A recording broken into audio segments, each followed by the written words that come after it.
This is that second light I was talking about. The only thing I don't like about this light is that it comes with like this kind of CNC unit. The light itself is pretty good though. It's like a rubbery LED.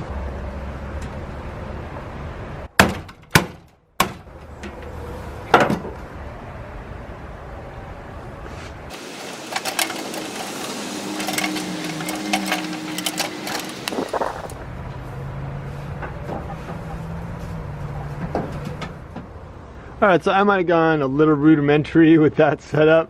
I just, you know, tied up the string lights and zip tied them in the corner.